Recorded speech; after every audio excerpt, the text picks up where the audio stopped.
Celebration আমাদের রাতের বেলা একটা টিম ডিনার আছে, আমরা ওইখানে সেলিব্রেশন করবো। বইলা দিয়ে যে পেমেন্টও দিয়ে দেবে ফুল। হ্যাঁ, আমাদের আজকে পেমেন্টও ক্লিয়ার হয়ে যাবে আলহামদুলিল্লাহ। একটা স্বপ্ন বলা যায় কিনা আসলে স্বপ্নটা পূরণ হয়েছে, আবাহনীর হয়ে খেলেছেন, শিরোপা পেয়েছেন।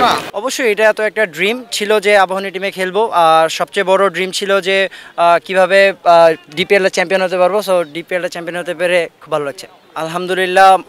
খুব ভালো একটা অভিজ্ঞতা হয়েছে, চ্যাম্পিয়নের একটা অভিজ্ঞতা, অন্যরকম একটা অভিজ্ঞতা। আর আমি ধন্যবাদ দিতে চাই যে আমাদের যারা টিম ম্যানেজমেন্ট ছিল বা আমাদের টিমে যারা হেল্পিং হ্যান্ড ছিলেন, যে ভাইরা আমাদের হেল্প করেছেন, সবার একটা ট্রাস্ট ছিল যে আমরা ফার্স্ট থেকে যে একটা ট্রাস্ট ছিল যে আমরা এবছর চ্যাম্পিয়ন হব। তো আমার কাছে মনে হয় যে এই ট্রাস্টটা আমাদেরকে চ্যাম্পিয়ন হতে অনেক সাহায্য করেছে। একটা যুব এশিয়া কাপ, একটা লিগ শিরোপা, কোনটাকে এগিয়ে রাখেন? না, অবশ্যই যুব এশিয়া কাপ ওইটা যেরকম আমার কাছে স্পেশাল, এটাও আমার কাছে স্পেশাল যে আমি ওই স্টেজেও আমি চ্যাম্পিয়ন হয়ে এসেছি, এই স্টেজেও আমি একটা চ্যাম্পিয়নের স্বাদ পেয়েছি, খুব ভালো লাগছে। আপনার সামনেই দাঁড়িয়ে আছেন আরো দুজন পেসার, তাদেরকে নিয়ে আসলে কি বলবেন, ওদের জার্নিটা কেমন ছিল? না, আলহামদুলিল্লাহ ওরা খুব হার্ড ওয়ার্ক করেছে, ওরা খুব ডেডিকেটেড ছিল। আমার কাছে মনে হয় যে এই ডেডিকেশনটা যদি ধরে রাখতে পারে তাহলে অনেক সামনের দিকে এগিয়ে যাবে। রিপন ভাইয়ের কাছে প্রশ্ন, আসলে এই রহস্যর কথা যদি বলি, আমরা জানি বরাবরই চ্যাম্পিয়ন হচ্ছে, বাট এবারের টিমটা একটু ডিফারেন্ট, সিচুয়েশনটা ডিফারেন্ট ছিল, শুরু থেকে আপনারা দাপট খেলেছেন।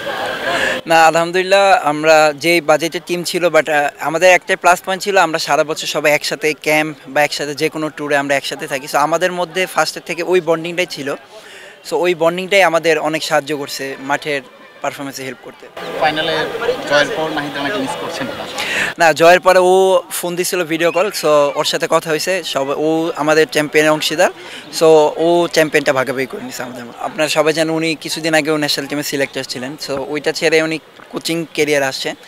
সো ওনার জন্য এটা খুবই বড় চ্যালেঞ্জিং ছিল, বিকজ বিগত বছর আবাহনীর যে টিম ছিল, এই বছর কিন্তু ওই রকম টিম নাই। সো ওনার নিজে টিম গুছাইছে এবং এত কম বাজেটে এরকম একটা টিম করছে, পুরো ক্রেডিটটা ওনার দিতে হবে। তারপর সৈকত ভাই আছে, তো ওনারা দুইজন আসলে ওই মোটিভটাই করছে আমাদের। আর হান্নান স্যার যেটা বলবো, পুরো টিমটাকে এক করে রাখছে। সো এটাই আমাদের জন্য অনেক কাজে দিছে।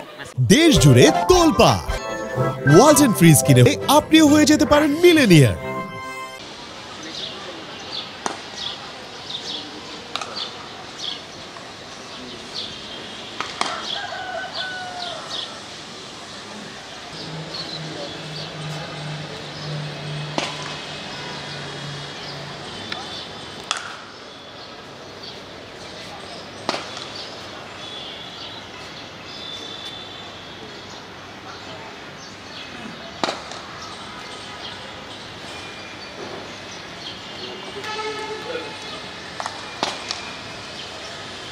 গেছিলেন?